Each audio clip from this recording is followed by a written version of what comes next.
పరమహంస సద్గురు పులాజీ బాబా సిద్ధ మహాయోగీశ్వరుని చరణాలకు అనంత కోటి ప్రణామములు. పరమాత్మ భక్తజనులకు నమస్కారములు. ఆధ్యాత్మిక అరుణోదయ జీవన జాగృతి శ్రీ పరమ పూజ్య పులాజీ బాబా గారి ఉపదేశం. బాబా గారి అద్భుత లీలలో పశు ప్రాణ రక్షణ. పరమ పూజ్య బాబా గారి లీలలు ఎన్నో చెప్తూ ఉంటే తరగవు, ఎంత చెప్పినా కూడా తనివి తీరదు.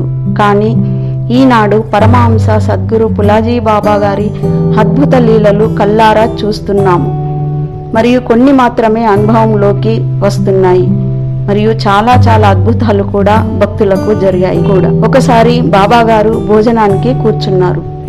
ఖాళీ పళ్ళాన్ని చేతబట్టుకొని ఏమి చేయాలి, ఎలా చేయాలని అరుస్తూ ఆ ఊరి వీధుల గుండా తిరుగుతూ పిచ్చివాని వలలే అమ్మా రొట్టెలు దానం చేయండి అంటూ ఒక ఇంటి ముందు కూడా నిలవకుండా పరుగులు తీస్తున్నారు. రోజుకో విచిత్ర కృత్యాలలో ఇదో రకం అనుకున్నారు గ్రామస్తులు. కానీ ప్రతి కృత్యం వెనుక ఏదో అంతరార్థం ఉంటుందని గ్రామస్తులు పళ్ళెంలో రొట్టెలు వేయసాగారు. ఇలా కొద్ది సమయంలో పళ్ళెంలో రొట్టెలు నిండాయి. ఆ నిండిన రొట్టెల పళ్ళాన్ని చేతబట్టుకొని మురికి గుంట పక్కన కూర్చొని ఆరగించసాగారు బాబాగారు.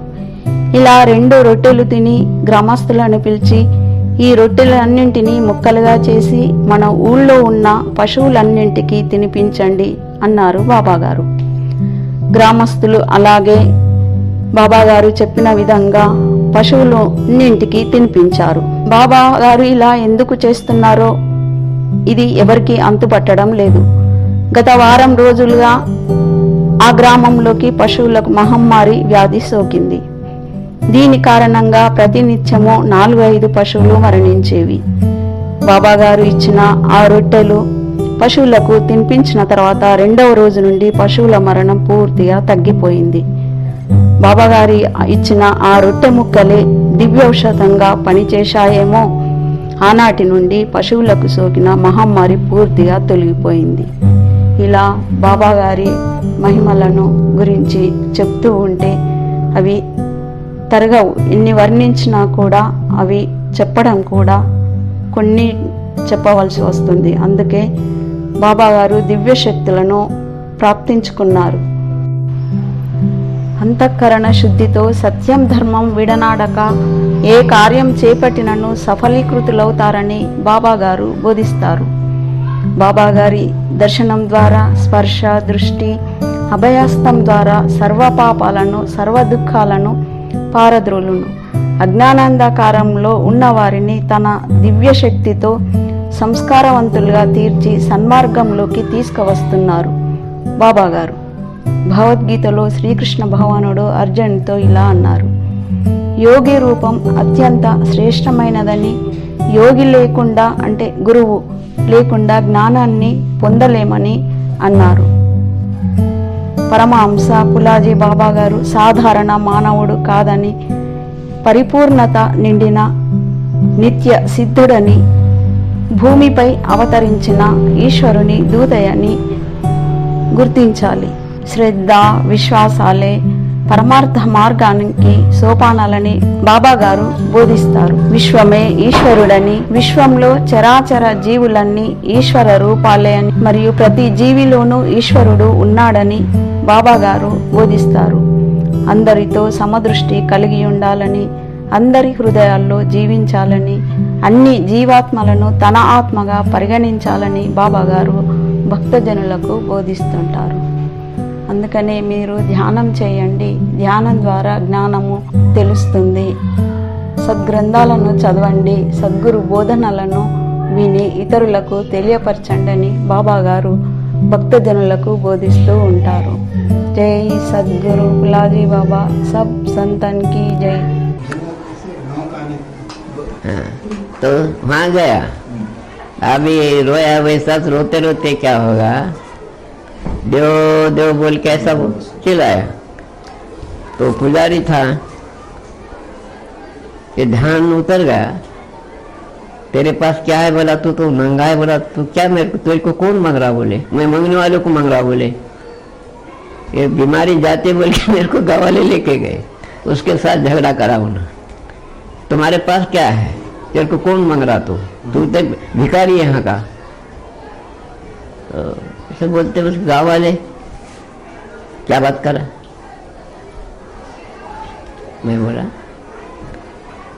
वो क्यों ऐसा हो गया मुझे मालूम नहीं, लेकिन मैं बोल दिया, मेरा गुस्सा नहीं कुछ भी नहीं, लेकिन ऐसा होता कभी तुम भी गाँव में देखते ना। तो जब खामोश हो गया, फिर एक गुरुजी था, गणपत गुरुजी, उन्होंने बोला कैसा कैसा हो गया वहाँ, तुम्हारी समाधानी हो गई कि नहीं वहाँ। तो मैं बोला गुरुजी मेरी समाधानी नहीं हो गई, पर क्या क्या होता बोला तेरे को। मैं बोला ऐसा करा तो उजाला दिखता, बिजली दिखती, कभी चांद के जैसा दिखता, कभी ऐसा बैठे होता ऐसा भी दिखता, कभी पानी दिखता, कभी तूफान दिखता, और उसमें मैं मग्न हो जाता। तो उन्होंने क्या बोला जब, अरे दवा मेरे पास है, एक ब्रह्मानंद का किताब था, वो उन्होंने पढ़ के मेरे को बता दिया, बोले मैं दवा देता बोला। तो उन्होंने क्या करा, वो पढ़ने की शुरू करा, पढ़ते पढ़ते शुरू हो गया, ध्यान लग गया। जब उन्होंने बोला ये पागल नहीं, दीवाना नहीं, कुछ भी नहीं, ये समाधि साक्षात्कार बोलते इसको, और ये सहज समाधि है, एक हटे हुए से होता, नहीं तो सहज भगवान के तरफ से होता बोल के उन्होंने बोल दिया। और तुमको क्या क्या होता तो मेरे को बोलते जाओ। ऐसा 2-3 साल उसके बोलते बोलते क्या हो गए, हाँ ये जानवर को बीमारी आई, बीमारी पूरे जानवर मर में रहता था। एक दिन गाँव में रोटी खाते बैठा, बस उठा प्लेट, पूरा गांव में घूमा, रोटी दो रोटी दो, 1-2 रोटी दिए कोई तो भी, यहाँ ला के खाया। तो अरे मास्टर बोलने को पीछे आया 2-3 आदमी, हमको रोटी दो बोले। मैं बोला नहीं देता, ऐसा रखा, यहाँ पानी था, वो ऐसा हाथ से पिया खराब पानी। तो मैं बोला टुकड़े करा रोटी के, ये बोला लेके जाओ और हर जानवर को खिलाओ। वो 2-3 आदमी थे, दिए, लेके गए। मेरा तुम्हारे जानवर को खिलाएंगे, कौन सा भी जानवर है, तो उस दिन से क्या होगा, बीमारी बंद हो गई वो रोटी खिलाने से। बाद ऐसा चलते चलते किसको बुलाना, थप्पड़ मारना, जाओ किसको बुलाना, उसके पाँव पड़ना। अब पाँव पड़ा सो बच्चा है गांव में घनश्याम बोलने का, पाँव पड़ना, जाओ बोला। तो उसके घर में क्या था कि उन्होंने गया कि मैं भागते उसके घर में गया, उसके पीछे पीछे गया कि बस वो जाके घर में तो हुंडे उतार, ये उतार, गुम्मी देखो, ये धोखे देखा, तो कुछ भी घर में नहीं था उसके। गया तो उसकी माँ आई, तो मैं भी उसको माँ बोलता था, उसके मंडी पे सो गया, मैं रोया, रो के भाग आया। पर बाद बोले क्या है क्या नहीं, तो गुरुजी के पास गए, घोटी में था वो मास्टर, वहाँ गए। तो उन्होंने बोला माँ वो पागल नहीं, कुछ ना कुछ है, तो घबराना नहीं, भूत नहीं, कुछ भी नहीं, तेरे को कुछ ना कुछ प्राप्त होता बोला उन्होंने। अब होने का बाद और एक काइल 1 साल गिरने का बोलते ग्रह नीचे उतरा था, 4-5 साल की बात है वो। तो एक मुसलमान आमी साहब था, तो हमेशा पूछते रहता बाबा क्या करता, कैसा रहता, जंगल में क्या खाता, कौन उसके साथ रहता है, वो तो कैसे करता था, गांव में था वो। फिर एक दिन मैं गांव में गया मास्टर के घर को, तो वो आया आमी साहब, बोले बाबा जी ये पूरे लोग डर रहे भारत में, ये काइल के बारे में तुम्हारा क्या विचार है। तो मला साहब वो मुझे मालूम नहीं, वो समझता नहीं।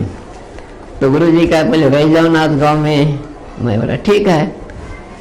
तो गुरुजी घर को सो गया। मैं सोने के बाद क्या हो गया, उस दिन खाब भी नहीं गिरा,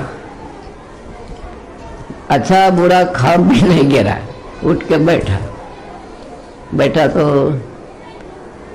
गुरुजी बोला मैं अब आमिन साहब आता, मैं क्या बोलूं, आज तो खा भी नहीं गिरा तो क्या बड़ी ये बात है, क्या बोलना, ठीक है बड़ी।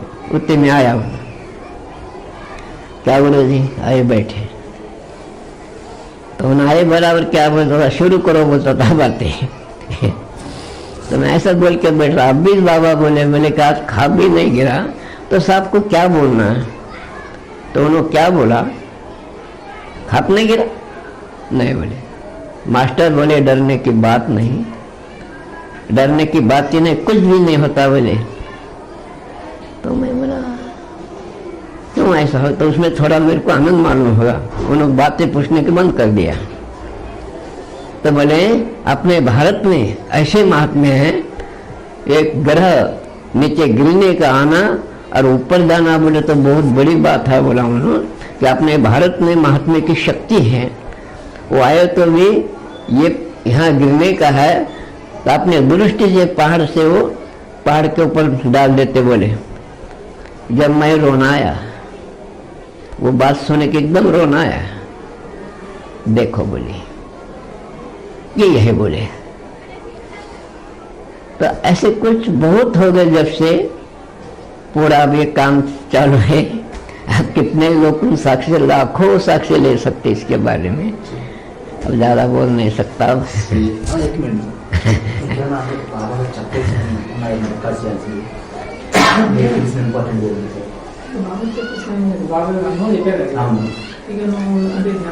अब ये पाँव पड़ा सो घनश्याम है, देखो पाँव पड़ो सो घनश्याम है, उसको पूछो। मैं छोटा था उन्होंने जी मेरे आंगन में, एक मिनट हाँ ओके।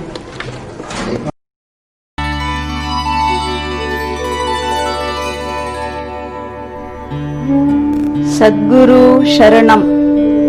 సదా మీ సేవలో శ్రీమతి జి కమలా ఈశ్వర్. ధన్యవాదాలు.